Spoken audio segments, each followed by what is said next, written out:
오늘 하나님께서 내려주신 말씀은 에베소서 2장 19절에서 22절까지의 말씀입니다. 오늘 말씀의 제목은 함께 지어져 가는 이라입니다. 이 본문 말씀을 통해 한 주의 영의 양식을 얻는 귀한 시간이 되기를 바라면서 오늘 본문을 한 절 읽고 말씀을 시작하도록 하겠습니다. 오늘 에베소서 2장 19절은 이렇게 시작하고 있습니다. 그러므로 이제부터 너희가 외인도 아니요 손도 아니요 오직 성도들과 동일한 시민이요 하나님의 권속이라. 이렇게 본문이 시작되고 있습니다. 우리는 지금 하나님께서 이스라엘 백성들에게 징치를 하시는 과정 중에 요엘 선지자의 입을 통해 너희들이 나에게 돌아오면 내가 너희들에게 복을 주시겠다고 약속하시며 그 복이 내가 내려준 성령의 은혜로 이 땅이 하나님이 통치하고 하나님의 은혜 안에 사는 귀한 시간으로 이끌어 가시겠다는 약속을 요엘 선지자의 입을 통해 합니다. 이 요엘 선지자를 통해 한 이 언약이 사도 베드로의 설교에서 등장을 하죠. 그날은 바로 오순절이었습니다. 이 오순절은 이스라엘의 가장 큰 절기라고 할 수 있는 유월절, 즉 어린 양의 피값으로 이스라엘 백성들이 구원을 받을 수 있는 귀한 길이 열리는 그 역사적인 날인 유월절을 통해서 이 이스라엘 백성들이 구원을 받습니다. 그리고 430년 동안 종살이하던 애굽에서 출애굽을 하게 되죠. 이처럼 귀한 유월절로부터 50일째 되는 날이 바로 오순절입니다. 구약에서는 이 오순절을 맥추절, 칠칠절이라고 기록하고 있죠. 이 맥추절이라는 의미는 보리를 수확하는 절기를 맥추절이라고 하는 것입니다. 그리고 칠칠절이라는 의미는 이 유월절로부터 49일이 지난 그 다음 날 50일째 되는 날을 바로 칠칠절이라고 섬기고 있었죠. 이처럼 이 오순절이라는 의미는 하나님의 백성들이 하나님의 은혜로 구원을 받고 또 오순절을 통해서 완전한 하나님의 백성으로 서는 귀한 역사가 일어나는 날이 오순절입니다. 구약에서는 모세가 시내산에 올라 하나님의 언약의 말씀을 받죠. 그날이 바로 오순절이었습니다. 이 의미는 나의 백성들을 구원하시고 이 구원한 나의 백성들이 하나님이 주신 말씀대로 사는 명실상부한 온전한 하나님의 백성으로 서는 날이 바로 오순절이었습니다. 그리고 이 오순절은 신약에 와서 예수님께서 유월절의 어린 양으로 십자가에서 우리의 모든 죄값을 대신하시죠. 그리고 3일째 되는 날 부활하시고 40일 동안 우리와 함께 계십니다. 그리고 그분이 승천하시면서 너희들이 한 곳에 모여 함께 합심해서 기도를 하라고 명을 하시죠. 그 말씀대로 이 사도들을 비롯한 120문도가 마가의 다락방에 모여서 간절하게 기도합니다. 그때 오순절 날이 이르고 하늘로부터 바람소리 같은 소리가 들리기 시작하죠. 다시 하겠습니다.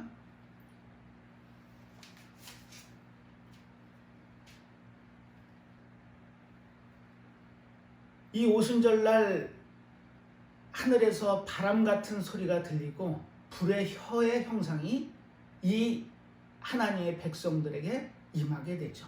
그날이 바로 오순절 성령 강림주일입니다. 이 성령이 강림하자 사도들의 수석사도를 할 수 있는 베드로가 일어나서 설교를 시작하죠. 그 설교의 내용은 이렇습니다. 하나님께서 약속하심처럼 성령이 우리 가운데 임하시고 그 성령의 역사로 이제 우리가 온전한 하나님의 백성으로 설 수 있었다라는 이 요엘 선지자의 본문 말씀을 통해서 설교를 시작합니다. 사실 투박하기 이를 데 없는 설교였죠. 사실 베드로의 설교는 매끄러운 설교는 되지 못합니다. 그 지난주에 전한 말씀의 제목이 귀를 기울여라입니다. 내 말에 귀를 기울여라. 그 의미는 그 기울인 말을 통해 요엘 선지자를 통해서 하나님께서 하신 그 언약이 어떻게 성취되었는지를 일깨워주고 있죠. 사실 하나님의 백성들이 죄 가운데 빠져서 죽을 수밖에 없는 인생을 살아갑니다. 하지만 하나님께서는 약속하심처럼 나의 백성들을 구하기 위해 예수 그리스도를 이 땅에 보내시죠. 그리고 그분의 대속하심을 통해 우리의 죄값이 사해지고 죄사함을 통해 하나님의 백성으로 쓸 수 있었던 겁니다. 그리고 성령이 그 백성들에게 임하는 날이 바로 오순절이었고, 그 오순절의 역사를 통해 이 하나님의 백성들이 영의 사람이 됐던 겁니다. 그러니 담대할 수밖에 없었던 거죠. 사도 베드로는 담대하게 일어나서 하나님의 말씀을 전합니다. 그리고 그 말씀을 들은 이스라엘 백성들이 3,000명이나 되는 사람이 세례를 받고 하나님의 백성으로 쓸 수가 있었던 거죠. 자, 이처럼 이 오순절 날은 성령이 이 땅에 임하신 날이고, 또 하나 중요한 사건이 있었습니다. 그 사건은 이 오순절 날 비로소 이 땅에 교회가 세워지게 됐던 거죠. 사실 하나님께서는 이 땅에 교회를 주신 이유가 있습니다. 그 이유를 칼빈은 이렇게 정의하죠. 인간은 연약하기 그지없다. 이 연약한 하나님의 백성들이 의지할 것이 반드시 필요하고, 그 의지할 것은 하나님이 세우신 교회였던 겁니다. 이스라엘 백성들이 출애굽을 해서 요단강을 건너 약속의 땅에 들어가죠. 그리고 길갈에서 12도를 세우고 천유숙지로 길갈을 삼습니다. 그리고 이 백성들이 나가서 전쟁을 하다가 지치고 힘들 때면 어김없이 길갈로 돌아와 회복이 이루어졌던 거죠. 제가 언젠가 설교 말씀을 통해 길갈을 주님의 품이라고 말씀을 드렸던 기억이 납니다. 이처럼 하나님의 백성들이 세상에 나가 살면서 힘들고 어려울 때 있습니다.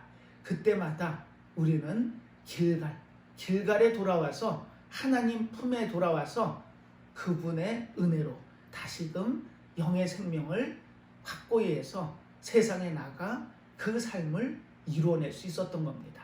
자, 이처럼 하나님께서는 우리에게 교회라는 큰 선물을 주시죠. 오늘 이 교회가 어떤 의미고, 또 이 교회에서 우리는 어떤 신앙생활을 해야 되며, 왜 교회를 나와서 하나님께 예배를 통해 하나님께 영광을 드려야 되는지, 그 문제를 한번 심도 있게 다뤄보려고 합니다. 지금 세상이 많이 힘들어져서 대면 예배다, 비대면 예배다 이야기도 많이 나오고, 또 이처럼 어려운 상황과 형편에서도 우리가 예배를 놓지 못하는 그 이유는 바로 그 예배를 통해 하나님이 영광을 받으시기 때문에 그렇습니다. 하나님께서는 모이기를 원하셨죠. 하나님의 백성들이 모여서 온전하게 드리는 그 예배를 기뻐 흠양하셨던 겁니다.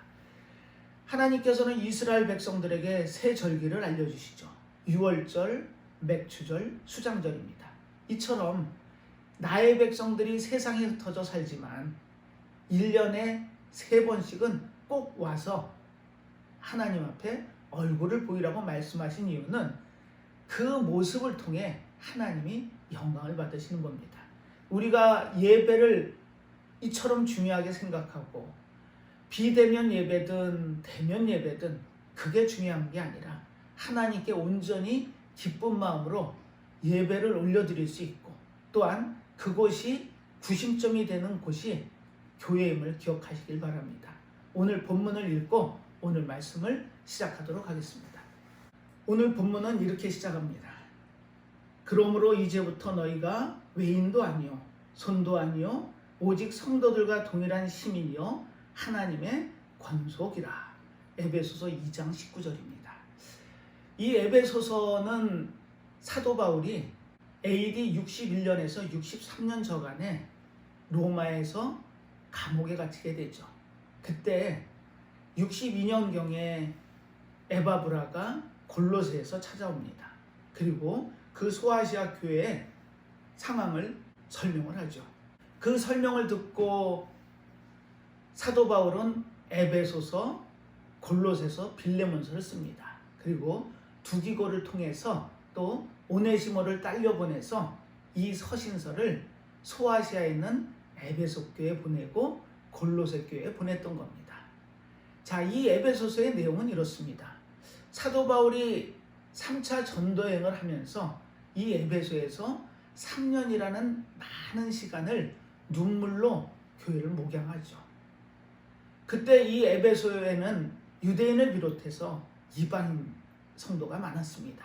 그러다 보니까 하나로 뭉치기가 어려웠겠죠. 이 에베소 내용 중에는 사랑이라는 단어가 19번 등장합니다. 그 의미는 이 짧은 서신에 사랑을 통해서 이방인이든 유대인이든 모두 하나님의 백성이랍니다.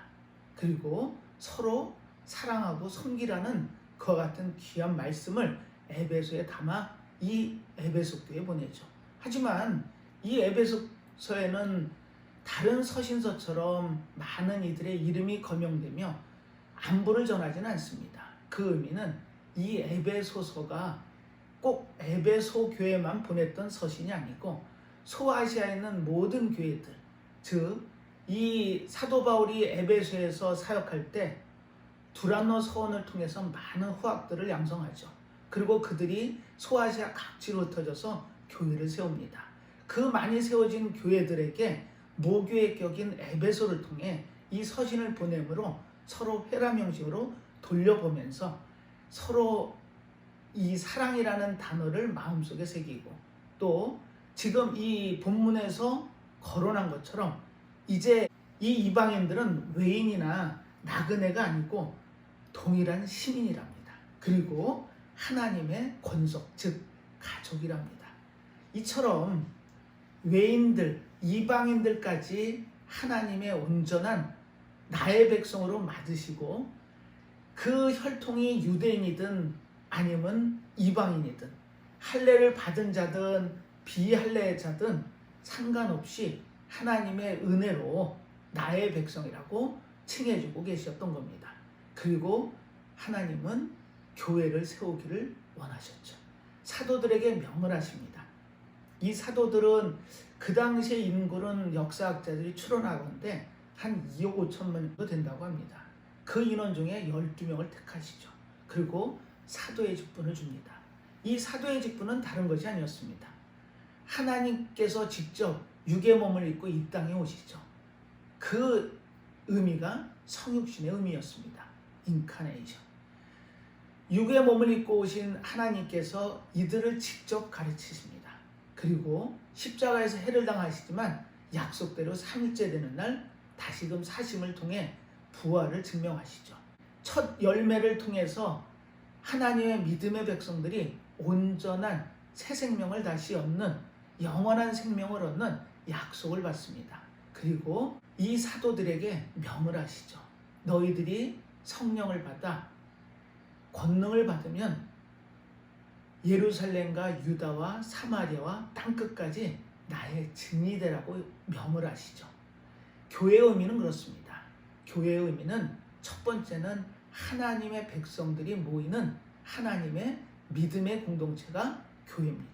그리고 그 교회의 삶은 영원한 하나님이 기뻐하시는 삶으로 들어가야 되는 모습의 삶이 이루어져야 되면 물론 이거니와 또 하나의 의미는 땅끝까지 복음을 전하라고 명을 하십니다. 교회의 존재의 의미는 믿음의 공동체이면서 하나님의 복음이 땅끝까지 전해지는데 선교의 사명을 다 해야 되는 게 바로 교회의 의미를 기억하시기 바랍니다. 자, 이처럼 하나님께서는 교회가 이 땅에 세워지길 원하셨습니다.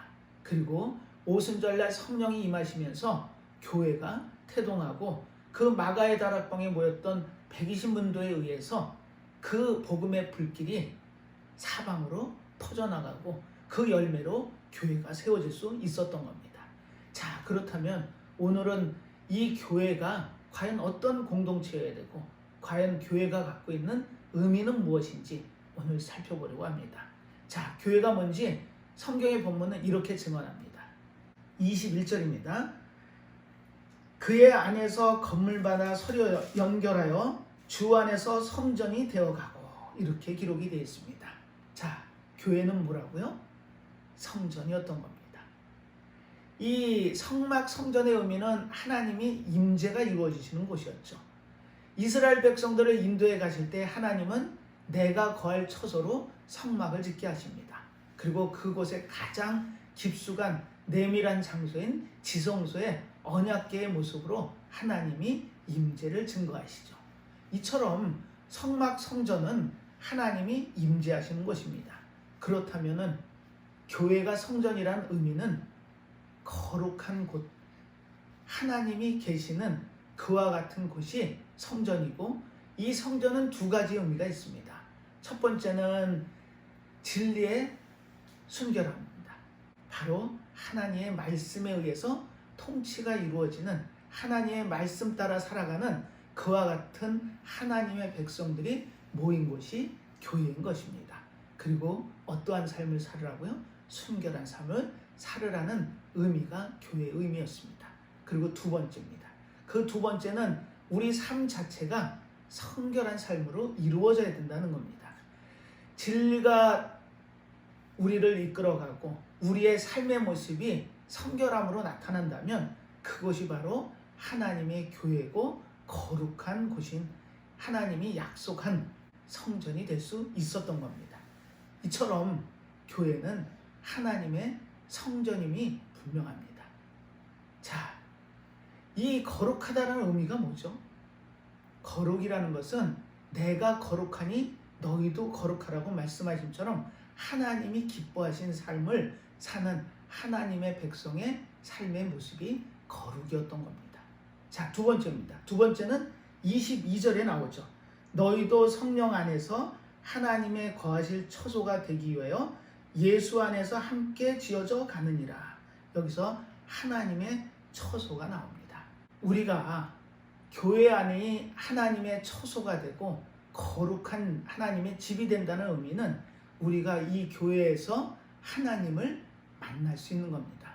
이사야 선지자는 이사야서 7장 14절에 보라 처녀가 잉태하여 아들을 낳으리니 이름을 임마누엘이라 하리라, 이렇게 기록을 남깁니다. 여기서 임마누엘이라는 뜻이 뭐죠? 바로 하나님이 나의 백성과 함께 하시겠다는 약속입니다. 교회가 그렇다는 겁니다. 우리가 교회를 나와서 예배를 드리고 교회에서 신앙생활을 하는 그 이유는 하나님이 임재하시는 것이고 그분의 은혜와 사랑을 체험하고 부요함과 넉넉함으로 우리의 지친 마음을 회복시킬 수 있는 것이 바로 교회였던 것입니다. 하나님께서는 약속대로 교회 안에 임재하시죠.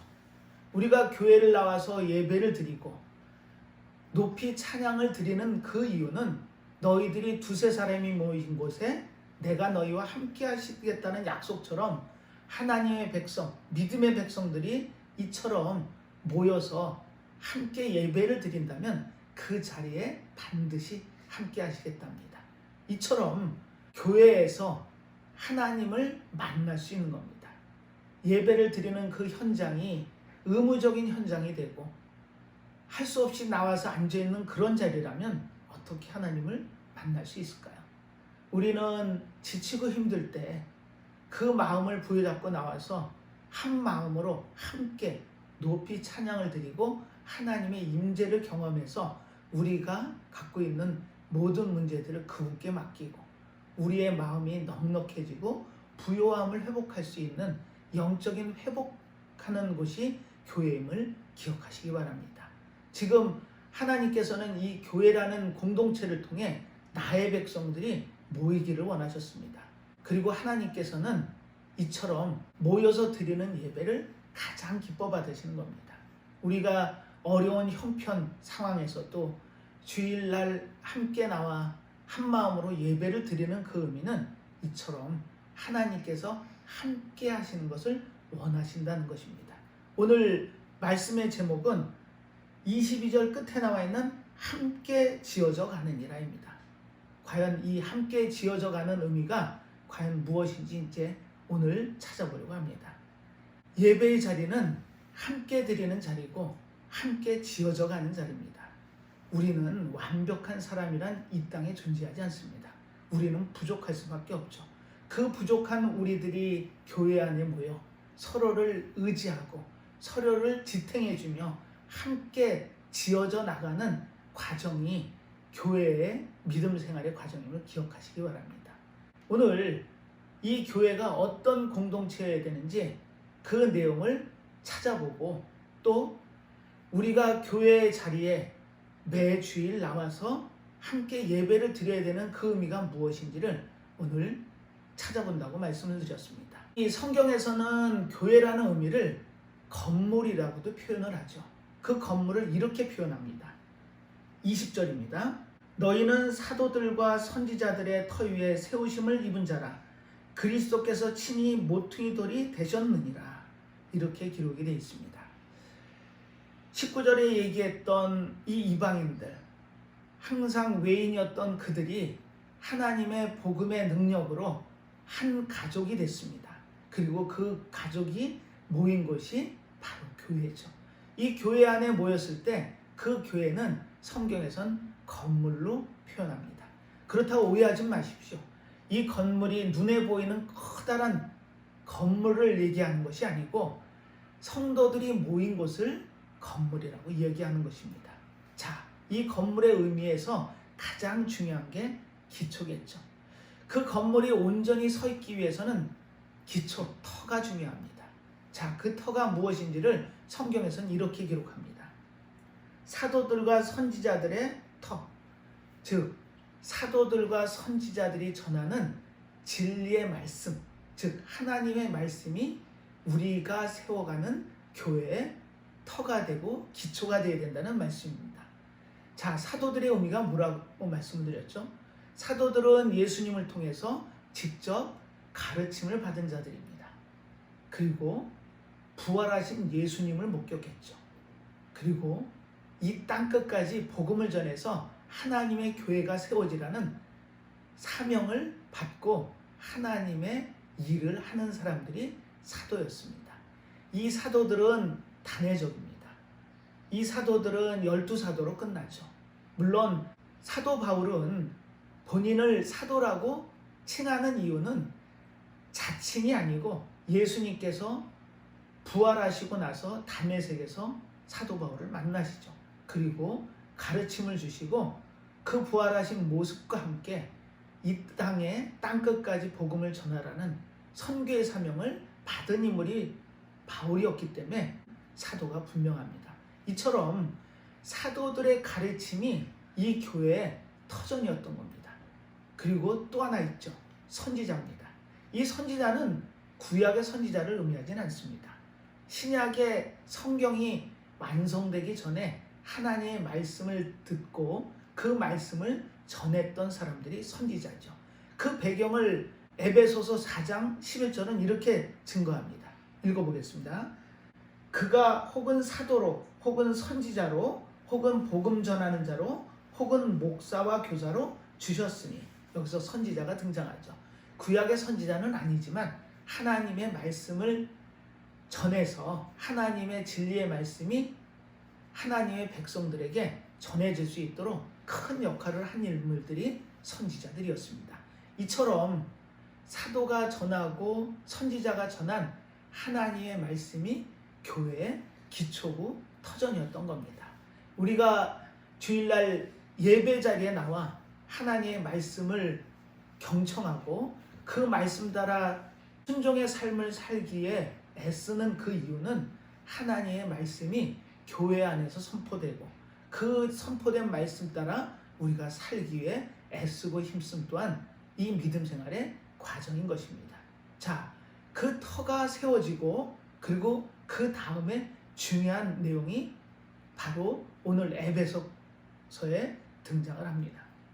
20절입니다. 너희는 사도들과 선지자들의 터 위에 세우심을 입은 자라 그리스도 예수께서 친히 모퉁이 돌이 되셨느니라. 아멘. 이 모퉁이 돌이 나오죠.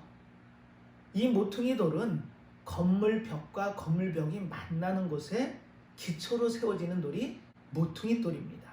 그리고 그 모퉁이 돌에 그 건물의 연역을 접죠. 바로 머릿돌의 역할까지 하는 것이 바로 모퉁이 돌이고 머릿돌이었던 것입니다. 예수 그리스도께서 이 사도들의 전한 말씀, 선지자들이 선포한 하나님의 말씀이 터전이 되고 그 터전이 된 기초 위에 예수 그리스도께서 모퉁이 돌이 되신답니다. 그리고 그 모퉁이 돌이 바로 건축의 시작입니다. 그 돌부터 벽들이 세워져 가고 지붕이 얹어지는 거죠. 그 건물이 세워지는 데 있어서 기초가 중요하고 이 모퉁이 돌의 의미가 중요했던 겁니다. 근데 모퉁이 돌이 누구라고요? 예수 그리스도께서 이 교회의 모퉁이 돌이 되신답니다. 즉 예수 그리스도가 이 교회의 중심이고 기둥인 것입니다. 우리는 교회에 나와서 예배를 드리죠. 이 교회 안에서 높여져야 되는 분은 딱 한 분밖에 없습니다. 인간의 이름이 드러나서도 안 되고 우리들의 노고가 드러나서도 안 되고 오직 예수 그리스도만 높이 찬양이 이루어지는 그와 같은 곳이 진정한 교회의 모습입니다. 그분이 모퉁이 돌이시라고요. 그분이 모퉁이 돌이 되어주셨기 때문에 이 교회가 건물로 쓸 수 있었던 겁니다. 자, 그리고 세 번째입니다. 세 번째는 21절입니다. 그의 안에서 건물마다 서로 연결하여 주 안에서 성전이 되어가고, 여기서 연결이라는 단어가 나오죠. 바로 이 부분이 성도들에게 요구되는 가장 중요한 하나님이 원하시는 관계입니다. 이 땅에서는 혼자 외로이 홀로 살 수는 없습니다. 인간은 연약함의 존재입니다. 이 연약한 존재들이 모여서 서로 연결되어질 때 그 건물은, 그 교회는 온전히 쓸 수 있는 겁니다. 자, 이 연결이 어떻게 이루어지나요? 사실 요즘은 건물을 지을 때 벽돌로 건물을 짓죠. 네모 반듯합니다. 모난 데가 하나도 없죠. 하지만 그 당시에 2000년 전의 건물은 전부 돌을 깎아서 건물을 세워갑니다. 하지만 우리는 여기서 오해할 수 있습니다. 내가 세워지는 그 자리 옆에 오른쪽에도 한 돌이 놓일 거고 왼쪽에도 한 돌이 놓입니다. 물론 아래에도 놓이겠죠. 그리고 내가 놓여있는 그 돌, 그 자리 위에도 돌이 놓일 겁니다. 하지만 이 돌들이 완전한 결합을 이루기 위해선 모난 것이 쳐져야 됩니다. 자, 그런데 우리는 여기서 오해를 할 수 있죠. 나는 반듯한데 옆에 돌들이 모나서 온전한 결합, 연결이 힘들다고 얘기할 수 있습니다. 그래서 우리는 옆에 돌들이 다듬어져야 되고 쪼개져야 된다고 생각할 수 있죠. 하지만 예수님이 전한 말씀의 기준으로 보면 바로 내가 그들에게 맞춰가는 게 그게 믿음이고 신앙입니다. 나의 모난 곳이 있다면, 아니요, 나의 돌이 모나지 않고 반듯하더라도 모난 돌하고 연결이 되려면 내가 그 돌처럼 깎여져야 되는 겁니다. 그것이 온전한 연합이고 연결입니다. 예수님께서는 그렇게 말씀하셨죠. 나의 흠을, 나의 모남을 다듬어서 그들에게 맞추는 거라고요. 그래서 우리는 인생을 살면서 쪼개지기도 하는 겁니다. 그 쪼개진다는 의미가 내가 그 돌들과 합쳐져서 하나의 연결이 이루어지려면 우리는 어쩌면 쪼개짐의 아픔도 겪을 수 있다는 겁니다.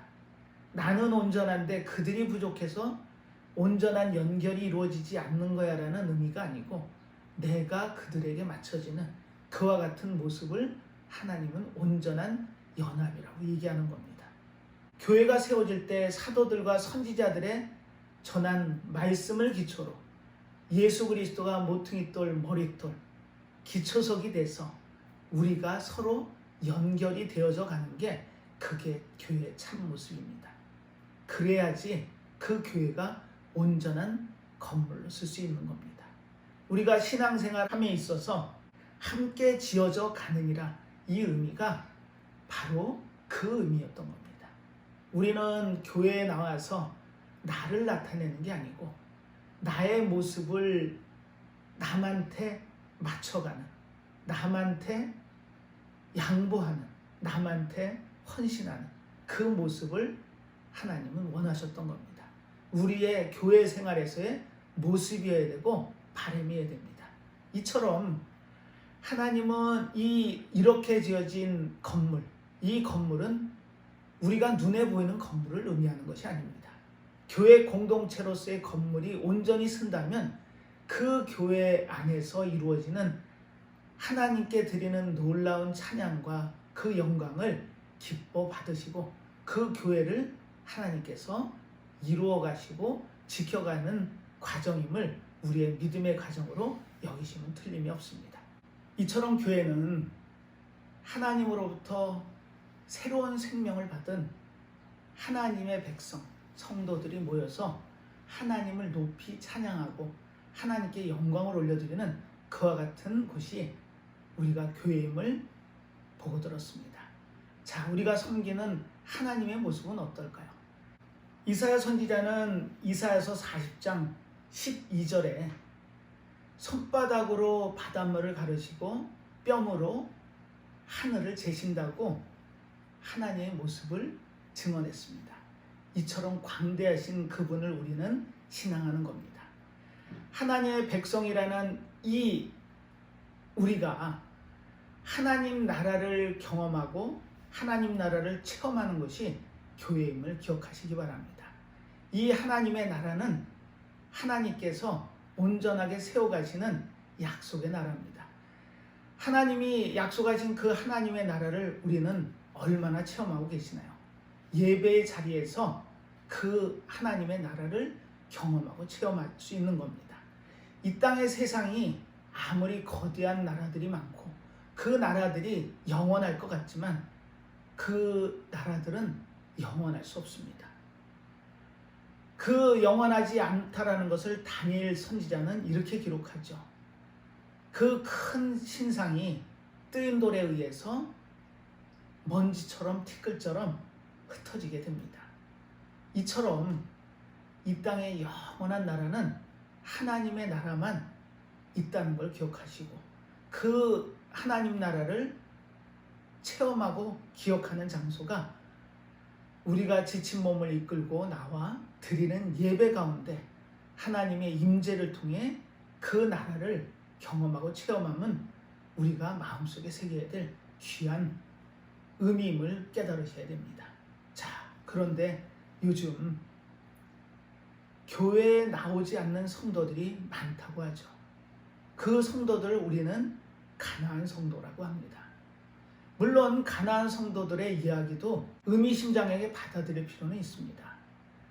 그리고 교회는 나가지 않지만 기도하고 하나님의 말씀을 보고 하나님이 기뻐하시는 삶을 살고 그분을 신앙한다면 우리 구원받을 수 있는 거 아니냐. 물론 그 부분 인정할 수 있습니다. 하지만 우리는 연약한 존재고 그 연약한 존재들이 온전한 신앙을 유지하고 그와 같이 구원 백성으로 삶을 유지해 간다는 건 결코 쉬운 일이 아닙니다. 지금 이 교회라는 곳을 통해서 믿음의 공동체로 세우신 이유는 다름이 아니고 연약한 나의 백성들이 흩어져서 세상으로 들어가 세상 사람들이 되는 걸 막기 위해서 이처럼 교회에 모여 함께 예배를 통해 우리가 하나가 되자고 하는 그와 같은 하나님의 약속을 실천해가는 과정인 것입니다.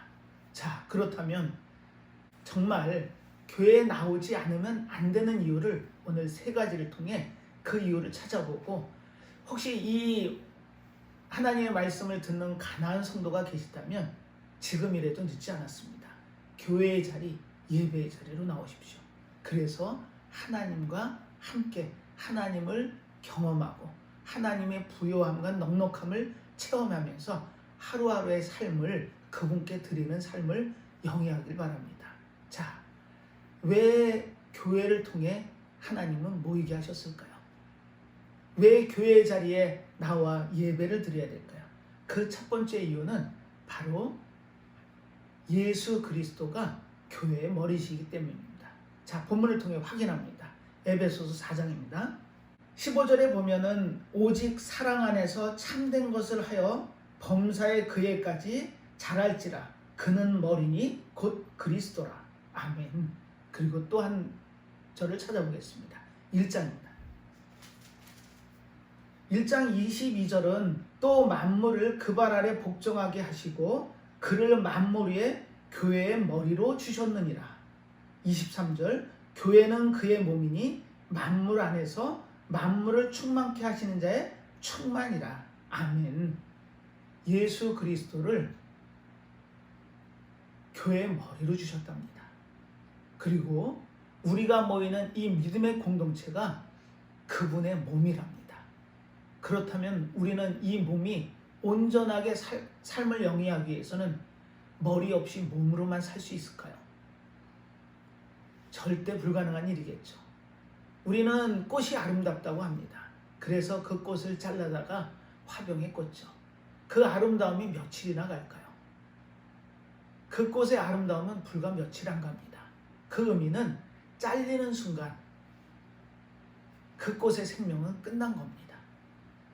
교회의 머리로 세우신 예수 그리스도가 우리의 머리시라면 우리는 그분과 함께 되는 지체의 몸입니다. 이 몸이 머리를 떠나서는 살 수 없는 겁니다.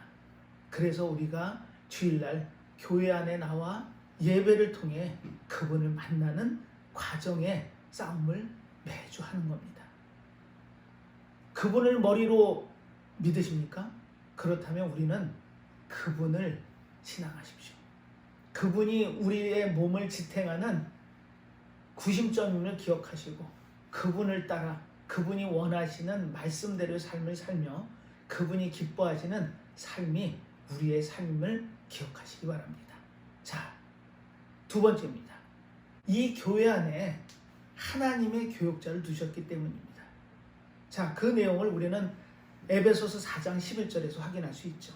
그가 혹은 사도로 혹은 선지자로 혹은 복음 전하는 자로 혹은 목사와 교사로 주셨으니 이렇습니다. 교회 안에 이 교육자들을 통해 양육을 하는 것입니다. 자, 곡식이 잘 자라려면 뭐가 필요하죠? 밭이 필요하죠. 그리고 그 밭만 필요할까요?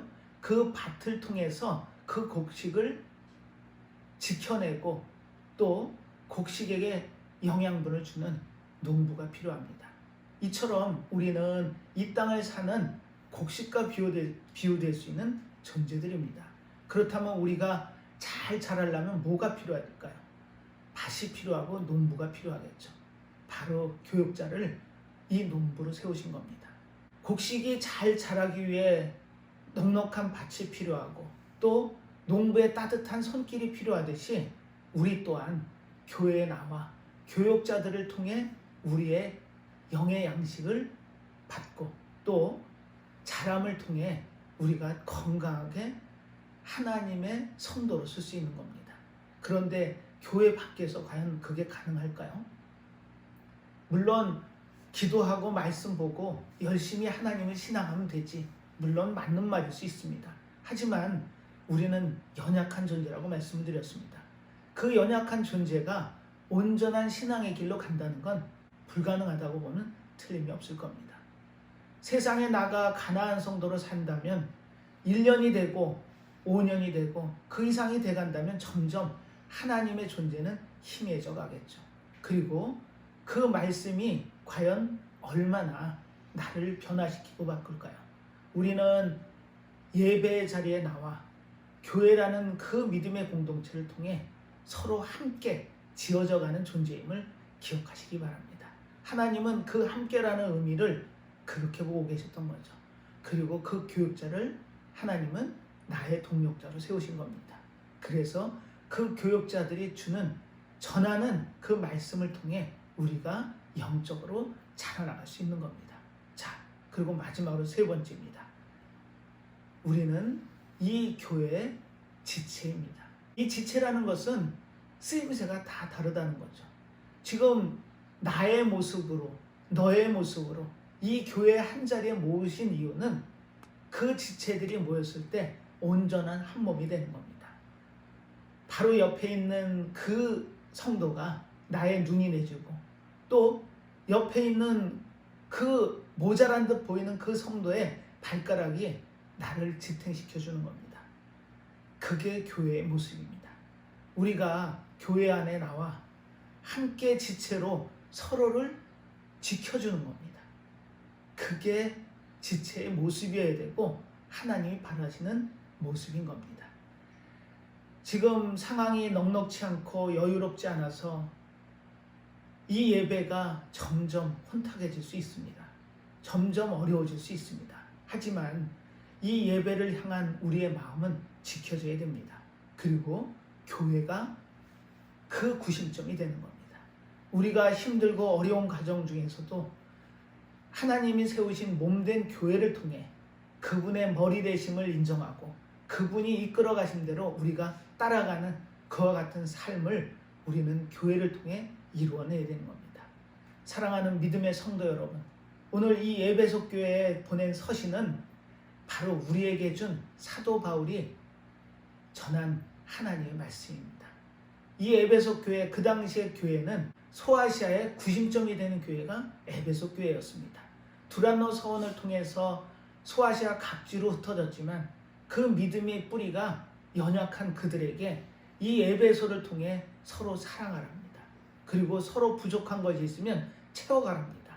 그래서 함께 지어져 가는 게 믿음의 과정이고 믿음의 생활임을 기억하시기 바랍니다. 우리의 삶 가운데 힘들고 어려울 때일수록 옆에 있는 지체에게 기대십시오. 그러면 그 건물은 견고하게 지탱해 나갈 수 있습니다. 그 건물이 흔들어지고 그 건물이 쓰러진다면 우리는 어디에도 기댈 곳이 없는 그와 같은 방황하는 존재로 전락할 수 있습니다. 지금 세상이 어려워지고 힘들어질 때일수록 우리는 교회를 중심으로 뭉쳐야 됩니다. 그리고 서로에게 버팀목이 되어주십시오. 그 버팀목을 통해 교회가 온전히 견고해진다면 그러면 어떤 풍파에도 우리는 견뎌낼 수 있습니다. 믿음의 생활이 그와 같은 생활임을 마음속에 새기시고 오늘도 옆에 있는 지체를 기대시며 또 그분의 버팀목이 되주며 하루하루의 삶 가운데서 서로가 함께 연합하여 지어져가는, 자라가는 믿음의 정진이 이루어지는 귀한 하나님의 공동체로 세워지기를 간절히 바라면서 오늘 말씀을 마무리하도록 하겠습니다. 기도하겠습니다. 하나님 아버지, 오늘도 귀한 은혜의 말씀을 통해 믿음의 성도들이 교회 안에 모여 함께 찬양하고 하나님께 영광을 드릴 수 있는 귀한 믿음의 공동체로 세워지길 원하는 귀한 말씀을 저희들에게 주셨습니다.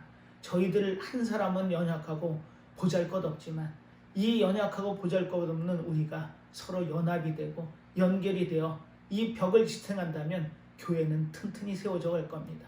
세상이 아무리 험악하고 힘들어진다 한들 우리가 그 지친 몸을 이끌고 교회 안에 나와 하나님을 만나고 이 하나님의 공동체가 온전히 세워질 때까지 서로의 힘과 노력을 다한다면 그 교회의 모습을 통해 우리가 하루하루의 삶 가운데 커다란 영의 양식을 얻고 힘을 얻어 세상에 나아가 살 수 있으리라 믿습니다. 우리의 연약한 믿음을 지켜주시고 매 순간 함께 하셔서 우리가 마음껏 하나님을 찬양하고 주님을 증거할 수 있는 삶 가운데 나아가기를 간절히 바라고 원하며 모든 말씀 예수님의 이름으로 기도드리옵나이다. 아멘.